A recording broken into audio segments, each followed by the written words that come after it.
Okay, so like we did before, before I demonstrated the backdrops, I'm just going to take both of our texture layers here and put them into a group, and I'm just going to rename that to effects. So we will turn these on when we do the final touches, but I'm just going to talk about a couple of effects that we can do just to help with the overall blending in the image. So yeah, let's see how we go with that. So the first thing I would like to look at doing is if I just turn those effects off for now, and if we just go down to our background copy that we have here, first thing I'm going to do is I'm actually going to duplicate this layer. So I'm going to go up to right click. I'm just going to right click on this and click duplicate and just click OK. So we've got a duplicate here. And the reason for that is I'll show you in a moment, just depending on what effect we can get here. So generally, when we are closing out our image, so we've done our compositing, we've added on our effects, and then we would pretty much move into like a final camera raw edit, and that's basically all you would really need to worry about doing. You don't want to get too advanced in trying to add different effects and techniques on your image, when in fact most things like sharpening, softening, all the different color effects and basic adjustments we can do in Camera Raw. So, and I will cover that in a moment. But for this particular one that we worked on, because we worked on it quite a bit of detail, it would be nice to finish it off with a little bit of extra detail as well. So for this one, I noticed early on is that because of the way the photograph of the baby was taken, you will see that there's the focal point is right here on the front of the baby, and then we kind of had some soft edges, and particularly around the back here, you'll see the baby is kind of starting to lose a bit of detail and focus around that top edge here because of the way the aperture was in the original photo. So getting technical, that doesn't really match the backdrop here, because the backdrop, we've set the subject here and the backdrop is quite sharp here, and the softening is only occurring in the kind of further back part of the image here. So it's not something you would really notice unless you were scrutinizing it because of the effects we did, like we softened it out, we added in lighting. You wouldn't really notice it, but because it was that way, I would just like to see if we could amend that a little. So to do that, the first thing I'm going to do is I'm actually on this background copy layer. We're going to leave the subject here so we can see what we're doing with the subject here. We're going to try and apply a lens blur to match what the lens blur on the baby here.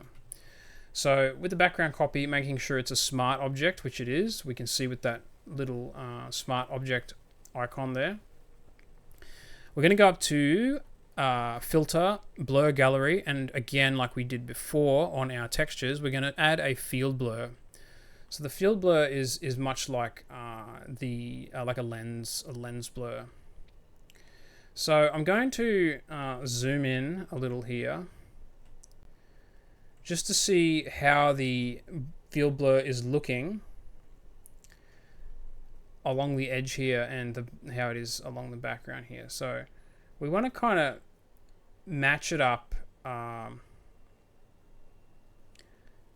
as closely as we can, but we don't want to go too far. So I'm actually going to sit it at about 18 because I think that's enough soft blur there.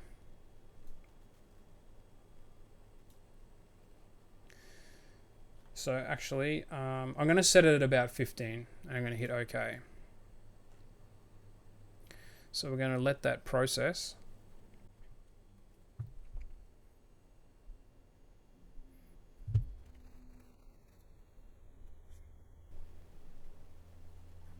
Okay, so once that's done that, what we're going to do is we're going to add a mask onto this layer, and it's going to mask out sections that we don't want that blur effect to be.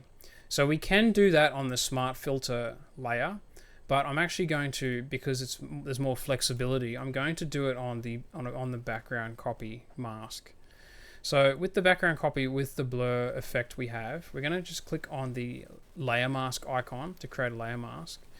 And we are going to go up to our gradient tool here by pressing G or clicking on our gradient tool. So if we click on our background copy layer and make sure our gradient is set to in the gradient adjustment toolbar here, we're making sure our gradient, if we click on it here, it is set to black and white basic.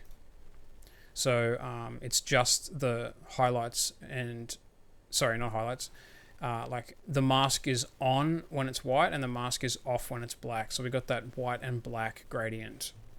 So then we're going to just click up here and holding shift to keep the line of the gradient. See how it's kind of moving the gradient effect here?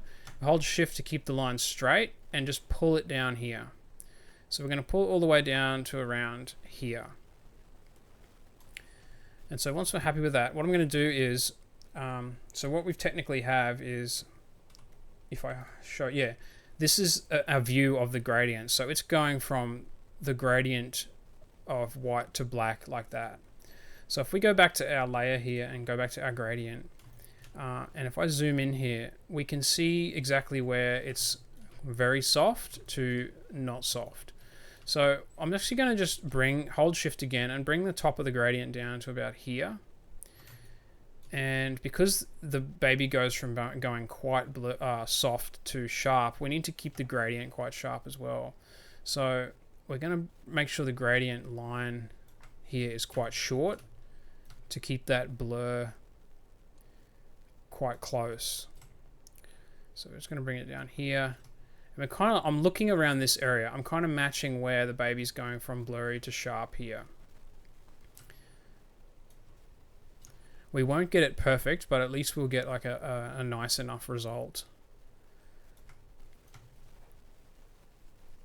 So I'm actually going to keep it around there for now. I'm happy with that.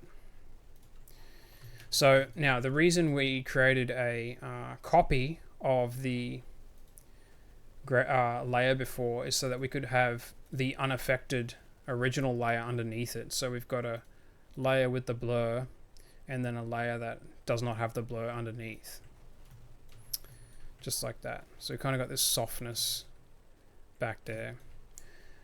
So one of the issues that we now face with this is we've got these hanging vines that are kind of in the foreground, which have also been affected by the blurring.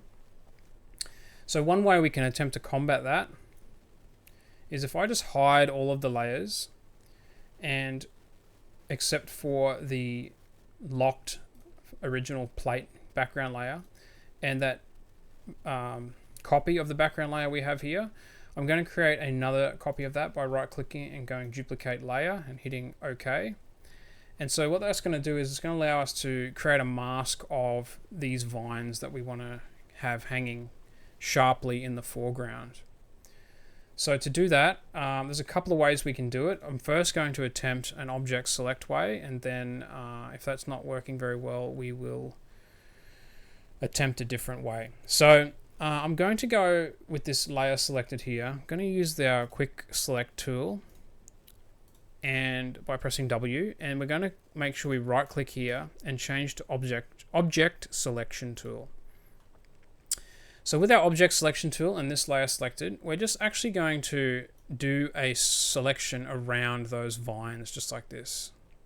And Photoshop's going to attempt to do a nice cut of those vines. Okay, so Photoshop looks like it's done a pretty good job here. Now I'm not going to go too far into trying to refine it all because it will take a little bit too long, and I think the effect is going to be good enough. So that's done that. So with that selection active, we are going to just click our layer mask icon. So it's going to create a layer mask of exactly that selection. So you can see here that is the exact selection that we have made. So in a moment I'll show you what that means. So there's just a couple of parts here in the vines which I'm going to also attempt, and then we will put them in front, and we should be good to move to the final part of the editing. So I'm also going to go back to the quick selection tool, and with that same layer, we don't have to change layers, we're just going to do a select around this. So Photoshop has attempted to make a selection there. So what we're going to do is, with that selected, I'm going to just fix that slightly while we can right now. So it's appeared to have made a selection, but it's kind of stopped around here. So we can attempt to get Photoshop to quick select these parts, but they're very fine. So it's probably why Photoshop has struggled, because it starts to get very fine along here.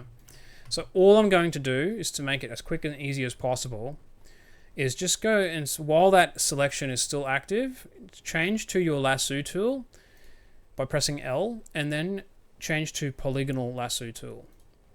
And so what that means is we're going to just select these parts manually and then add them to our mask. So if we hold shift with this tool, you'll see a little plus icon appearing. So with that plus icon, we're just going to click with the holding shift, click once, and we can let go of shift, and it's going to start to create a selection now, including that previous selection. So if I left click again along where we want to keep the selection, we're basically just drawing around that missed part of the image. So if I double click, it's going to add that selection.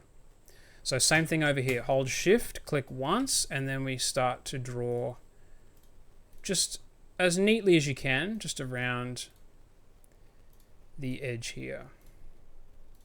And then once you get to the end, double click and you will make that selection. So that mask I'm quite happy with. So to add that to our mask here, we click on our layer mask, and then we go edit. So with making sure we have white as our foreground color, we're going to go to edit, fill. And we're going to make sure the contents are white and the opacity is 100. Modes normal is fine, and hit OK. So what that's done, if I do a deselect now, so I'm just going to deselect that by pressing Control D to unselect. So if I click and show you, we now have the two masked areas of the selections we just made. So we're going to add a couple little more parts the same way. So we make sure we have our layer selected, click on our quick select object selection tool, and just select this little part here. That looks good. And that's pretty much all I'm going to add in for now. And same thing again, click on our layer mask, edit, fill, contents white, normal, 100, OK.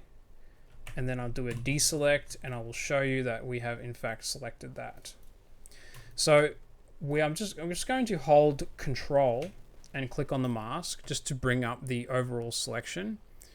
And I'm just double checking that it's selected everything I want, and that looks good. So I'm not going to do any changes there. So now we're going to turn these layers back on. So we're going to turn back on the blurred background, the shadow, and the subject. Now with that layer with the foreground selections we just made, we're going to click and we're going to move that above the layer with the soft blur on it. So you'll see now if I turn this layer on and off, we are just keeping the sharp foreground selections that we made and not affecting anything else.